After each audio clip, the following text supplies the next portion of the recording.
But I have the other ones available in there. But What? So, Luke, what are you drinking today? Coca-Cola. Morning on the way to the gym and set my ukulele on top of the car and then drove off down the road. I need a bow after that. Thank you. All right. Thank you for that. Thank you. Look at that. Ojo! I learned my lesson from last time. What a welcome, thank you. I drink the most fruity drink imaginable. It's laundry day. it's laundry day. So you always wear hats with laundry day? I'm going to do you a favor, Jens. I just say no ukulele. So how did you two meet? Well, there's these places in San Francisco. I think they're called bathhouses. It's like one of those things where everyone wants to focus on like the big events that happen, but day to day, what we're doing is we're on like Boulevard Drawstream smoking weed, making comics. It's chill. It's so much fun, and like Yes. Man, I'm not a YouTuber. I do this because I want to sell comic books.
Woo! Yes, guys, it is Sunday. You know what that means?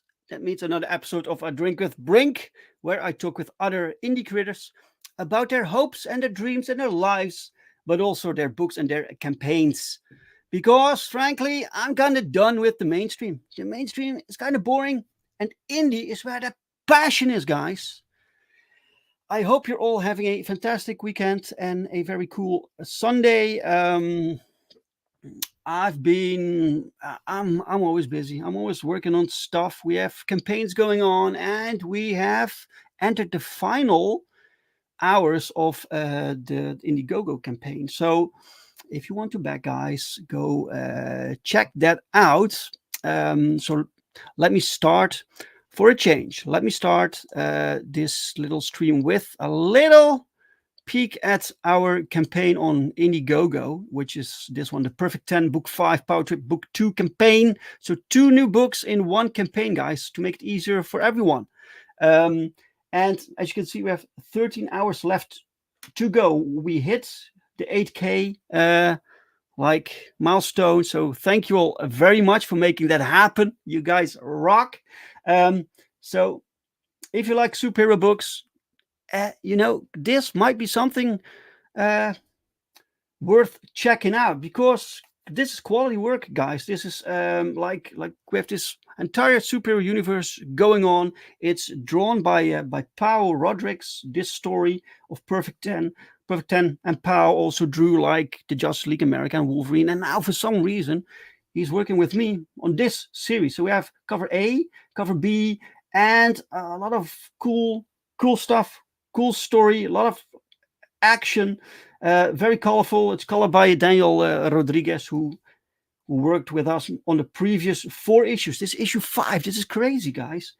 If you missed any of the previous issues, you can still get those. Just get the catch-up tier, or you grab this one and then add on any books you're still missing. We have it all. We have it all, guys. And then we have a second new book called POWERTRIP. And POWERTRIP are 3 shorter stories made by 3 different creative teams, all taking place in the same universe. So we have Shadow Lion, a Brazilian street level hero. And then we have like the Flying Dutchman. He's like our Superman, but he's from the Netherlands. And it's also drawn by Pow and written by myself. And then we have POWERTRIP, the Phenomenals. So the Phenomenals are a team of they're not like officially heroes, but they want to be heroes. So really, really cool story written by Lee Byron Carver, who also did The Company Man. So go check it out. And if you want a commission, we still have 6 left. So you can grab one of those, and the Power will draw you any character you want, guys. Any character you want. And we unlock the first stretch goals, which are these 2 new cards for your collection. And once we hit 10K, everyone gets a triple print collection drawn by Pow and colored by Daniel Rodriguez. Woo! Wow! The final hour. So get on that, guys. Get on that. All right, guys, it's time for the guest. It's a brand new guest to the show, which is awesome. So I can introduce you to new people and new people to you. So let me see if I have everything set up. I think that I do. Guys. So may I have a very warm welcome for the guest, Mr. Jon Dexter.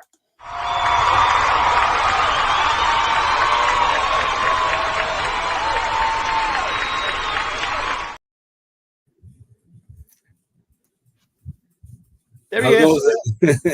Hey, thanks for having me on. I appreciate it. Yeah, you're welcome, Jon. You're welcome. How's your weekend going? Good. Always busy. I got a full-time job, and I'm shipping my Kickstarter comics as we speak for my last campaign called Space Cruise, and got over with a couple months ago, and I'm already fulfilling it.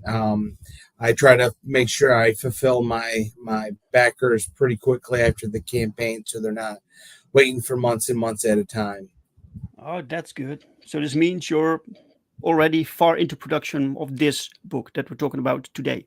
Yeah. So the book that is currently on Kickstarter, all the artwork is finished. It's done. So it just got to be lettered, and then the graphics. So it's if you back down to Detective, you won't be waiting, months and months at a time for it. It'll be probably within 2 months of after the Kickstarter ends that I'll start getting fulfilled. So yeah. Great. So they'll have it before Christmas. That's cool. Yeah, absolutely. Yeah, because I have another campaign for my other series called Alpha Dogs that I want to launch in October. So, right. People aren't going to want to, are as likely, I think, to back you if they're still waiting for your comic. So, sure. Get that pushed out, and then get my 3rd title out there, Alpha Dogs. That makes perfect sense. Right. Before we continue our conversation, Jon, I need to ask you the question that I need to ask all my guests. Okay. What are you drinking? I am drinking lemon water right now. I squeezed a lemon in all my right. water, drinking it. Right. It's all right. Stuff. And good for you. Right. All right, Jens. It's like lemon water or just water. I don't know. Do you have lemon water, Jens? Yep. Let's keep it clean. Just water. Okay, just water. All right. All right. Okay. Wait. I made a banner. I made a ticker for today. So let's not forget that. There we go. I come prepared, John. Look at this. Oh yeah, very professional. Yeah, people can Yeah. go check out the book. It's got 22 days left. We are about 66% funded right now, so hopefully get some people to help push it over. It's a really original series. Right. If you're an indie fan, you're gonna definitely like this because it's not a superhero book. It's a supernatural crime mystery book. Right.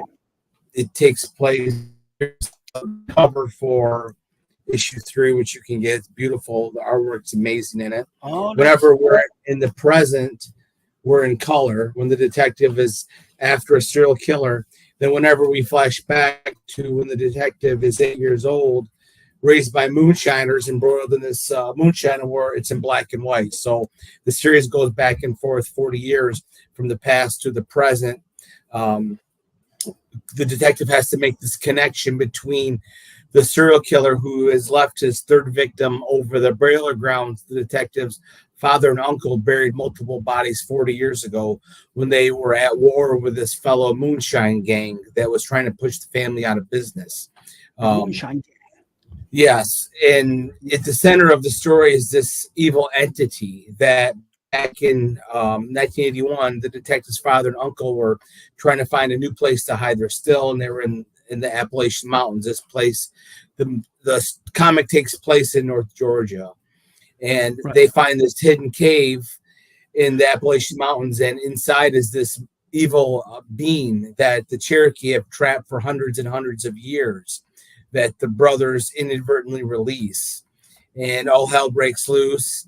There's this cult that is in the story. So there's a lot of different elements that's going on that gets tied up nicely together at the end. But there's a lot of mystery to it. If you like true crime, then you really enjoy the series.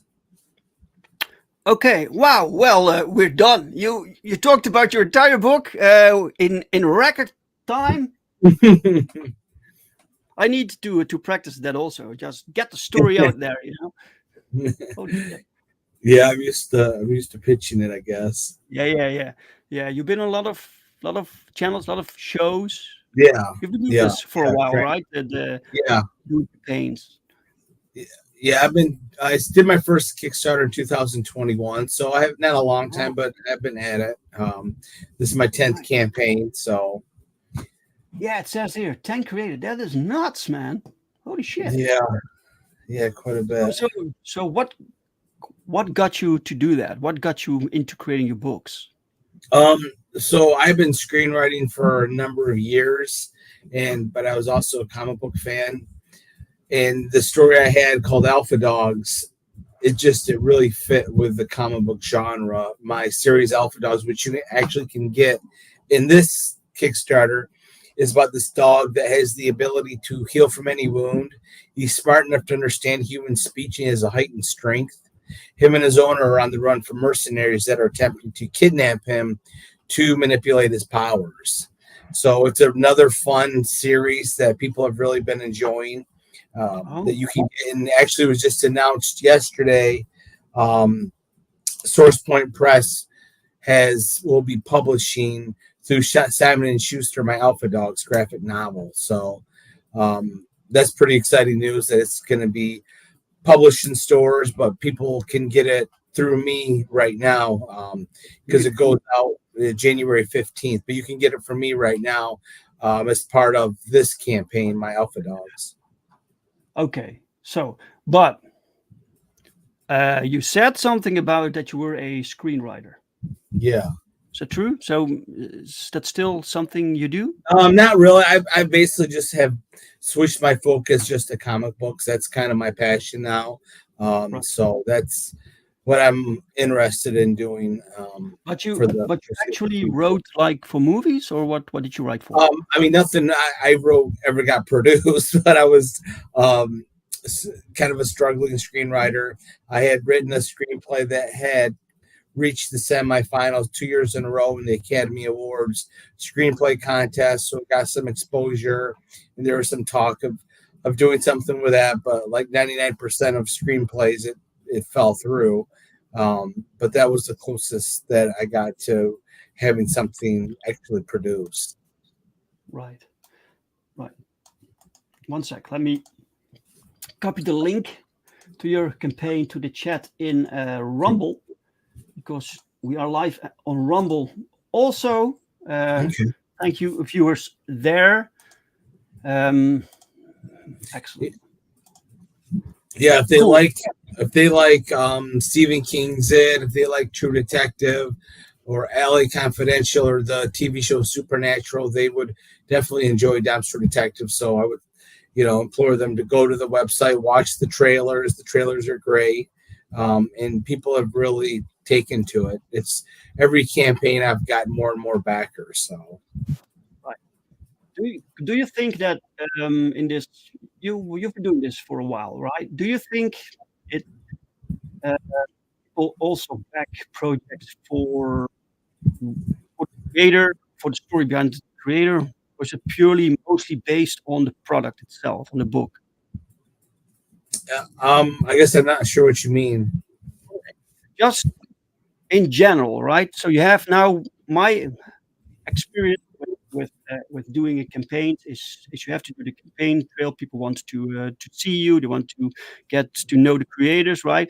And oftentimes people back, I think, because they like the creator or they trust the creator, and sometimes I think there's more gravity put on that than the book itself. Yeah, definitely. Right? Yeah, I think so, because I've seen plenty of Kickstarter comics that I just thought were terrible, but the person is a very nice person and well liked, so people want to support them. So I think usually when you start out, you're going to have family and friends all support your first project, but then it's like, enough already.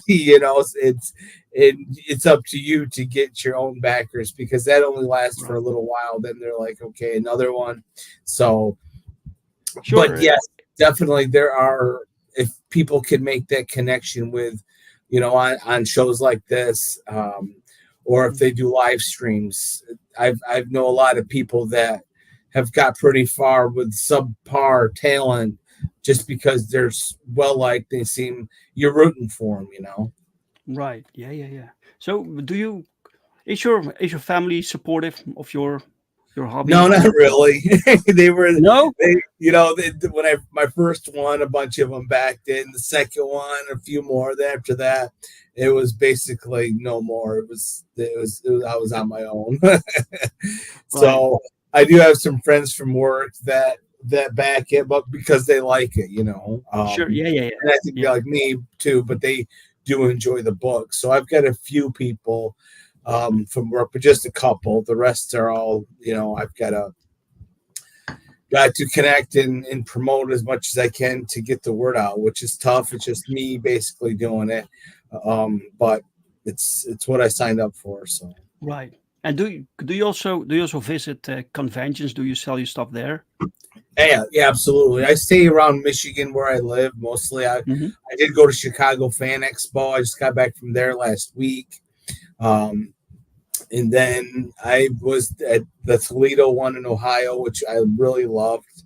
Love to do that every year. But the rest of them, I stay in Michigan. Michigan's a big enough state that it can keep you pretty busy. And I'm kind of centralized too. So I'm in a prime spot. I'm only an hour away from Detroit. So, and an hour and a half from Grand Rapids. So I'm in a really good spot to go to conventions and be driver distance. Because like Chicago, man, once you pay for that hotel, there's not a lot of meat on the bone.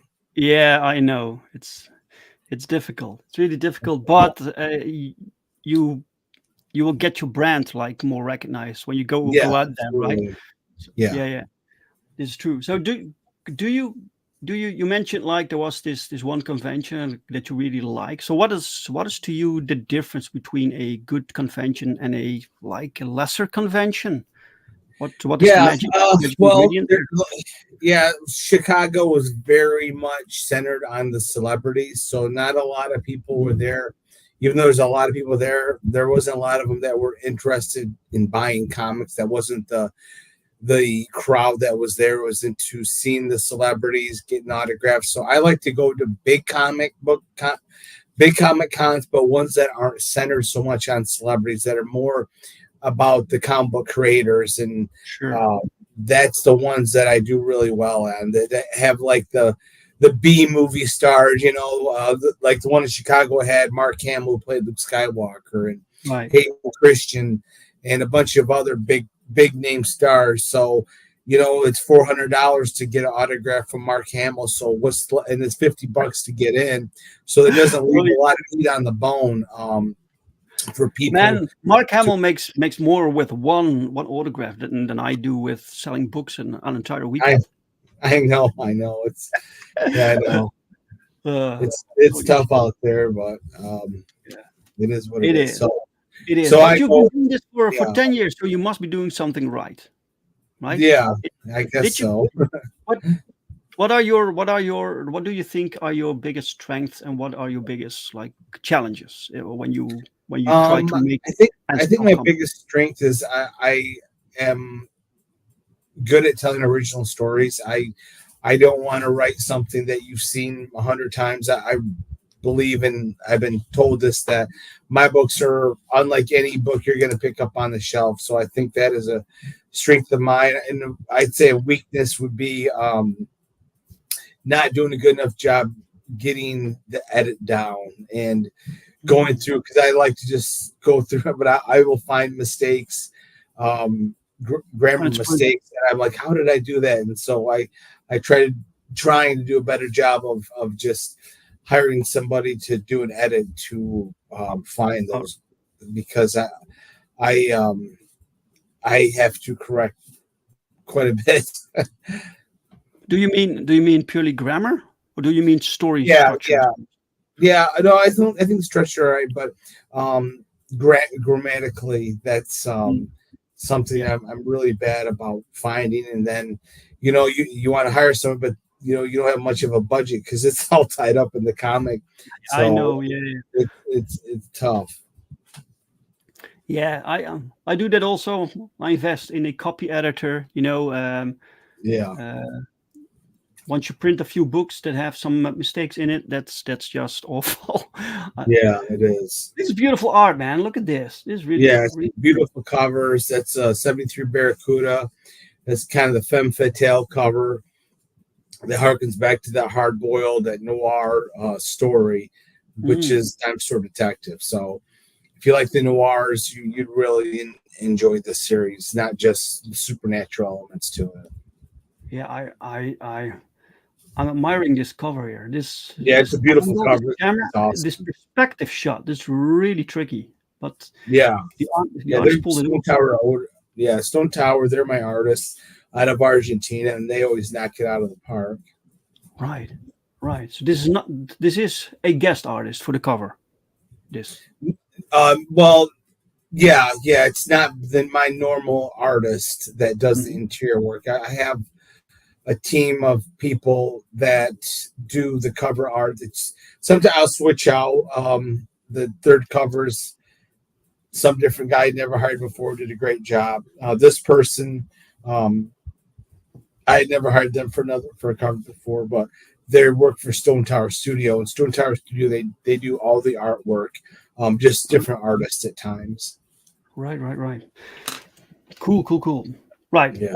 Shall we to get people familiar with the vibe? The trailer. Yeah. Absolutely. All right. There we go.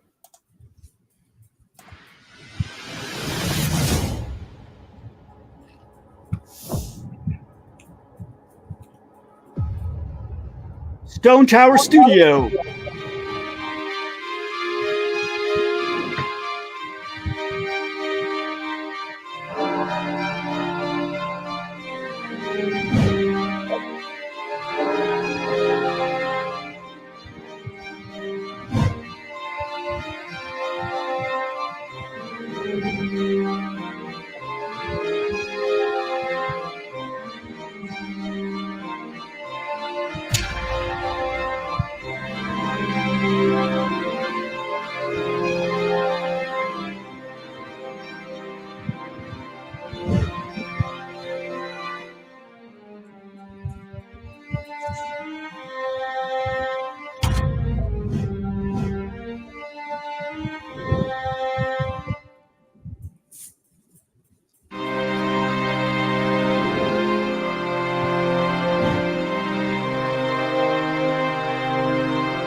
All right. On Kickstarter. Yeah, it's a pretty cool trailer. I always say if the trailer doesn't get you interested in it, then I'm kind of out of ideas because they're always fun trailers. Yeah, man. A good trailer can really help. I don't think that there are a lot of people who don't really care about the trailer. They go straight to your campaign. Yeah. They check out the book, right? If the book is their thing, they will buy it anyway. But Yeah, exactly. for those people on the fence, a trailer could make the difference, right? Yeah, I think so. I think people have backed it just based on the trailer. So did I hear correctly that your label is Stone Tower Studio? Stone Tower? Those are the people that produce the comic book. That's the company I hired, and they do all the artwork, all the graphics, all the lettering for my comics. Oh, really? Yeah, so they got different artists on there. You can go to their website, check them out. They got some colorists, letters. Yeah. Right. So you reach out to the studio, and they kind of like distribute the tasks. So this is the guy who will draw it. Right. Okay. Yep, exactly. Right. That's interesting approach. Yeah. And they got we've got some great covers on here, and there's a story preview in there too for people to kind of get caught up and get an understand of what's going on. This looks very like the first season of True Detective, right? Oh yeah, definitely. Pretty gruesome. Yeah, it has definitely that vibe there. Right. The woman, she is strung up nude, murdered in the woods that they find in issue 1. So wow, this is and this car also really cool. Yeah, the 73, that's the Moonshiners car that they used the muscle car to get away from the cops, as Moonshiners did back then. And the car is actually passed down to the son. So the 73 Barracuda is almost like a character in the story itself, which is kind of cool. Right. It connects the father and son, and that's kind of what's at heart with this story is the son's love for his father, who's been accused of all this murder and mayhem and really vilified in town. And the son never gives up on his belief that his dad is a good guy, and he wants to kind of set the record straight on his dad and the history of him. Because there's a lot of incidents that happen throughout the story. There's in 1981, they have this Moonshiner War with the Dixie Mafia, this gang that tries to push this family out of business. 4 generations of moonshiners, proud family, and they tried to push them out of business, and they ended up going to war. And as I said, the brothers accidentally released this malevolent entity, this supernatural being that's been trapped for hundreds and hundreds of years, and it just wreaks havoc. It possesses the uncle, and there's a lot of murder and mayhem that happen in the series. And then there's the mystery of how this evil being has returned 40 years later. So if you like crime mystery and you like the hard-boiled stories or supernatural stories, then you definitely, if you're a Stephen King fan, then you'd enjoy Dime Store Detective. Sure. Yeah, a lot of layers, right, in your story. Exactly. Yeah. Stuff going on. So what is your writing process? Because to write a mystery, you have to know the mystery, right? So you have to know. So how do you build that up when you write it? So originally it was written about, like 6 years ago, but it was a very different story. It took place, the whole story kind of was a genesis of back when they were trying to find Osama bin Laden. He was hidden in these caves, they said, in Afghanistan. And there were some caves that are so well hidden, so thick with caves that some of them have never been discovered. And so I thought, well, wouldn't it be great a story if these American soldiers find this hidden cave in Afghanistan, and this evil being has been trapped in there, and they release it, and it possesses one of the soldiers. And so I had written that out, and then it took place in LA with this detective who was one of the soldiers. We find out that one of his friends is possessed by it because that was his old Iraqi buddy. But it just didn't, there was something missing. It just didn't do it for me. And then I come across the story of the Dixie Mafia and how these people were real people. And back in Alabama and Georgia, and they did a lot of, they were hired for murders, and they were moonshiners, they were drug runners. And I just thought, I can't believe there's never been a story about this gang. It's like the New York Mafia, only of the dirty South. And so I decided that I could implement that story into my supernatural story and go back and forth, because I like those stories where you have this evil being, this force that you think you've destroyed, and then somehow it comes back and you have to learn, you know, lessons of how, you know, to kind of make you a whole person to figure out how to destroy it. So it's got a lot of cool elements to it that I enjoy. And like I said, I'd written many years ago, and then when it kind of all came together, I was writing an issue a day. So I would get one to work. Wow. I would write an issue because it was just gonna pop out of my head, and then the next day I would edit it, and then the next day I would write another issue. So I wrote all 8 issues. This is an 8-issue series in the span of a month. So that's my writing style. It just, I take notes and I just build it up in my mind, or take notes, and then until finally I just can't take it anymore, and I do a mad fury, a big rush of writing. Holy shit! So did you how did you learn how to write? You know, no one really taught me. I mean, I read books as I got older, screenwriting books, breaking down structure by Sidney Lumet, and Save the Cat's a great book about structure. And so that's kind of how I wrote. But when I was a little kid, I pretended my room was a movie studio, so I was creating movies in my bedroom ever since I can remember. So it's always kind of been ingrained in me for some reason. I don't know why. I just love telling stories. Yeah, you're natural. Sounds like some people just have that. You know, they have that creative flow constantly. Right. So we have some perks, right? Some rewards. They call them Kickstarter. Yes, only $5 for the digital version. Yeah. That's always good to offer the digital version. Sometimes people don't do that, which I think is a mistake.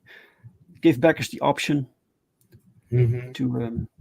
We all prefer like people to have the actual book, right? But if people want to support you for $5, let them. Give them the option. Yeah, and then if somebody wants to get issue 1, there's that. Yeah. All right. And every issue they can get separately. Yeah. And then this is issue 1 issue 4, cover A is only $12 for 24 pages, which is, I think, is a good deal. There's a lot of Kickstarters that are needing $15, different prices. So I try to keep it as low as I possibly could, which is tough. I mean, this might be the last time I can offer them for 12, because it's just, printing is so expensive. It's went up so much. At the time I had got a quote to print, it was like $2 a comic, and then when I went back like 3 weeks later, it was $2.80 per comic for this one. I was the Space Cruiser one I just did, and it's in black and white too. So it's like, oh my gosh. I know, man. And sometimes you have like campaigns that take years to fulfill, right? So then you have like you have some attributes in the beginning, like the price and paper and shipping costs, but all these things change during 2 years. So you have to take that into consideration when you do a campaign. Exactly. So cool. And then you can get issue 2 for $12. That was 28 pages, that issue there. So basically, backers can like add on every book that they want, right? correct. Yep. There's add-ons. There's also packages in here. We'll see. There's issue 3 for $12. That's a great cover. I love that cover. Great. Yeah, man. These covers are really professional. I love the color choice. They do a great job. I was very lucky, blessed with these artists. Of a James Bond-esque. Yeah, definitely. Really cool. Yeah. Issue 4, cover B. 14 for cover B. It's a little bit more expensive. Because it's the variant. Yeah, of course. Exactly.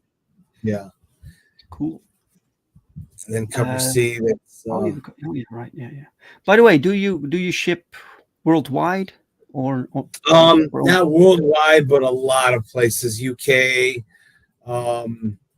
Europe, Canada. I'm trying to think of some of the other ones. I'm not sure if I still ship to Australia. I did for a while, and then nobody ever bought it, so it was like $40 to ship. So really? Yeah, it's very expensive. Yeah, that's crazy. That's there. crazy. Most places I ship to, you can check it out. For special edition, what's special about this edition? So in this one, I sign it. Plus, your name is on the back on the thank you page. Your name will appear there, and I sign the comic book. So it's only a couple bucks more to get it signed and to get your name in the comic book, which is kind of cool. All right, cool. Same deal. The second cover. Mm-hmm. Yeah. All right. And the same thing with this one. I signed the comic and it's on there. This is the digital of all 4 issues for only $19. So you're getting a lot of comic book for only $19. So you get all 4 issues, get all caught up. So these 4 issues, maybe already told me and I just missed it. But is this one continuing story? Or is this it's 8 issues. It's going to be 8 issues in all. Right. Okay. So 8 issues of one story. So, right. Exactly. Yeah. Okay. So here we reached the halfway point, and this one is you get all 3 covers. It's a pretty good deal for only $35. That's just a little over $10 per issue, and you get all 3 covers. And you get the digital version as well, and any stretch goals that got unlocked. Who made your visuals here? Lucas Chirita. He's the project manager. He's the co-owner of Stone Tower Studios. So yeah, he does all the really cool. I don't have that kind of talent on a computer, so I gotta have him do all the heavy lifting. Yeah, looks really nice, man. Yeah. Right, and then so every version, wow, a lot of stuff for $39 you have. Issue 4, all the covers, all signed, plus your name and digital version. Mm-hmm. All right. And this is all 4 issues of Dime Store Detective for only $45. So you get them all shipped to you. It's just a little over $10 per issue. And it's a good deal, and you get all caught up. Excellent. Holy shit. This is the special edition where I sign them all and your name on the back. Right. The collection. This is every issue, every cover is on there. Right. That's you get my Alpha Dogs and my Space Cruising too. So I heard about Space Cruising, by the way. I discussed this book on one of my earlier shows. Oh, really? Yeah. I hope you said good things. Yeah. One of us thought that one of these guys looked like a young James Woods. Oh, okay. Yeah. Here. Yeah. I can see that now. Yeah, the android. Yeah, the android. Yeah. Yeah, that's funny. Yeah, so you get Space Cruising 1, you get all 4 issues of Dime Store, and you get the trade of Alpha Dogs, which is all 4 issues of Alpha Dogs for all for one price. Yeah, what I notice is that you don't really specialize in one particular genre. You go No. wherever you want to Yeah. go, right? Yep. I like everything, and I try to write the best genre of a particular comic is my goal. Yeah, So I do all the genres that anything I'm interested in. absolutely, man. Yeah, exactly. And this is the mega bundle, which is every cover of Dime Store Detective that I've ever made. And I can tell you, two of them won't be offered anymore because I'm almost out of the issue 2 covers, the variants for issue 2. I only have a few of those left. So if you're gonna get them, this is the best way to do it. Maybe the only way. Holy shit, that's a bunch of books. Yeah, a lot of great books. Original artwork. Oh, that's cool. Yeah, so this is very, very limited. I'm only offering it to 5 of them in this campaign. There's only original artwork for issue 1 and half of issue 2, and the rest was all done digitally. So there's very few of these to back. So this might be the only time I offer the originals. I don't know. Yeah, the only time, really? Yeah, it's very possible. You have a lot of books right here for 150 virtual meet and greets. So wow. So this what we're doing right now. It's I won't even charge you. In case somebody wants, I've been lucky enough that most every campaign somebody's backed it, so it's pretty cool to put out there if anybody wants to talk about comics, whatever. It's cool. So if people want to talk about comics and they ask you what your favorite comics are, what will you tell them? My ultimate favorite comics would be The Watchmen, Why the Last Man. Those two are far and above everything else off the top of my head. So what did you think? There was this series made also, a television series about Why the Last Man, right? I suppose, yeah. I didn't watch it though. You didn't watch it? Okay. No, it looked way different than the book. So I think that's for the best that you didn't watch it. Yeah, there's a motion comic of The Watchmen that's really cool. I would tell people to watch. All right. Okay. Right. You have a few stretch goals. You still have to unlock the first one.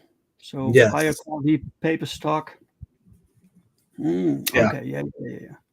Right. But people can check those out. You first need to get there. And right now you are at $1,658 of your goal, and you have 22 days to go. So plenty of time. You will definitely make that. 61 backers, which is great. What is your average? What you manage to? I'd say 100 right now is my average. Yeah, about 100. So I got 100 for my last one for issue 3, and I'm tracking better than that one. So, and there's some preview pages. There's the gang tries to run the father and son off the road, and the father doesn't like that too much, so he beats on the gang for trying to run him off the road while he had a son with him. Wow. And this is these are the pages that will stay black and white, correct? Yeah. These are the flashback pages. Yeah. And then you have the same car that you'll see later on when the son has. Yeah, the Barracuda. So that's kind of cool. Yeah. Cool. All right. It's not often that you see like artists drawing the underside of the car. Yeah. Not often. Yeah, it's kind of cool touch to it. Yeah, nice. And then here they're trying to get to his brother because the gang has hit the one brother, and now the other half of the gang is going after the other one. So they have to try to reach him to see if he's okay. Right. There's a lot of revenge. It's a revenge story, and it got a lot of cool elements to it. And they also story between the relationship of father and son. Yeah. Mhm. And then And this now we is switch one over to where, yeah, it's when we flash forward to the present, and the detective is looking at a container that was his dad's that has some of his dad's stuff in it that he right. found. This is also the same artist. So the color Correct. section is same artist, right? Hmm. Okay. So it even switches in the middle of a page between Yeah, color and black yeah. and white. I wanted to have a cool, transition so you can see Yeah. the side view of the dad, and now we transition to a side view of the son, because this scene is the son telling his dad, "You can't go to prison. You can't leave me alone," because as the son, his mom is not a good person, and he desperately does not want to get left with his mom because his dad is his hero. And now we flash to the present with the detective looking at a photo of his dad and him when he was a kid. Wow. Yeah, so there's a lot of heart into the story. It's not just Yeah. another one, a superhero story where the bad guy has to be defeated just because it's Tuesday. He wants to blow up the world because it's Tuesday. This story has a lot of heart to it.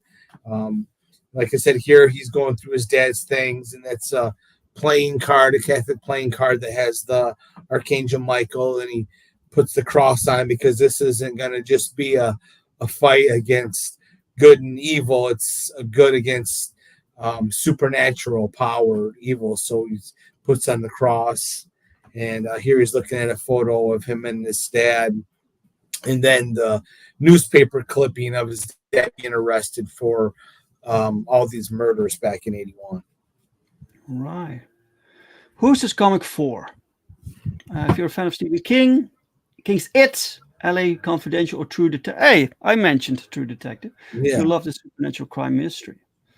There he is. There's the man. My ugly face and with my banners. Yeah, cool, man. All right, and something about your artistic team. People can check this out if they find it interesting. Yeah, if you want to read a comic book that's different, if you want to read something that's original that you're not going to find on the shelf, then I would really encourage you to check out Dumpster Detective. You won't be disappointed. There's plenty of reviews online on YouTube. I post them on my social media, some reviews, and it's not from my buddies, it's from legitimate review websites. So people have really been enjoying it, and I would highly doubt if somebody read it and was like, "Ugh, not again." Wow, excellent. Yeah, this is the cool thing about indie comics. There's something for everyone. You can basically make whatever you want, right? Mm-hmm. And this is how we get like a lot of variety. Really cool. 61 backers, 22 days to go. Guys, the link to this campaign is pinned in the chat. It's also in the description of this video. Go check it out. If it's something for you, go back it and go share it on the social media and help Jon get some more eyes on this book. Yes, it would help. Right. So, excellent. Jon, before we end, I want to show people something of my own. The same thing that I started with, because we only have a few hours left to go. So let me bring this up one more time. Share, guys, on Indiegogo. So if you like superhero stuff, that's what I make, right? I am from Europe, but I make American style books. So it's all American format, American style, because I used to love these comics when I was young. And nowadays the mainstream is kind of dropping the ball, and I'm picking up the ball and running with it. So Perfect 10, it's a fantastic story. It's about a synthetic assassin who wakes up in the superhero universe. She doesn't know who she is, and she has to figure that out while supervillains want to kill her for things that she can't remember. So really, really cool story. We're now up to issue 5, which is nuts, guys. It's really crazy. And we can't do this without you guys. So thank you so much for making it happen. Please share it out, talk about this campaign. We have 2 new books. We also have the POWERTRIP book with three new stories made by different creative teams, all taking place in the same world. So sometimes you see similar characters in different stories, which is great. And sometimes, like, short stories from POWERTRIP become larger stories with their own title, like what happened with American Bliss, for instance. We also have digital editions. We have original art. Go check it out, guys. Right, and stop the screen. And if you, one last thing, guys, if you want to support us on Fund My Comic, which is also very much possible, then you can go to Fund My Comic. We have the Perfect 10 issue 5 exclusive Fund My Comic cover right there. So it's the same book with a different cover made by the legendary Allan Goldman. Look at this, guys. This is absolutely bonkers. I'm so proud of it. You can only get this on Fund My Comic, so nowhere else. So and we will print it. So the amount of backers, maybe a little bit extra, that I can sell on conventions, but beyond that, it's done. So go get this while you can. It's the same book, only different cover. So the links to all of this is in the description of this video. Jon, thank you so much for being my guest for today and showcasing your wonderful campaign. I hope it'll be very successful. Oh, yeah, appreciate you having me on. We'll have to do it again sometime, and I hope it'll be successful too. Yeah, just reach out to me when you have another campaign going on. By the way, guys, if you have a campaign like in, what is it, September, I'm fully booked up until it is now August, is October, November. So September, right? It's fully booked. So fully booked for the next 2 months. So if you want to show your campaign on this little humble platform that I'm offering right here, talk about it. You're very welcome, but please be on time. I really hate to disappoint people when you ask me for the same week. I just can't usually. So, all right, and thank you all for watching, guys. So wait, let me ask Jens what he thought about it. Jens, what did you think about today's show? Sorry, Dave, I was not paying any attention because I was so distracted by you always touching your glasses. What? Oh man, that's not true. That's not true. I'm very self-conscious about it. Right. All right, guys. Thank you all so much. If you like this conversation, give this little video a like. If you didn't like the conversation, give it a dislike. And I'm very sorry. I will be back next week with a new show. So same time, same channel, new guest. And I will probably be streaming in a few hours before the campaign ends. So like a close down little stream. And hopefully I'll see you guys then. It'll be early morning for me. See you guys next time and enjoy your Sunday. Bye, guys.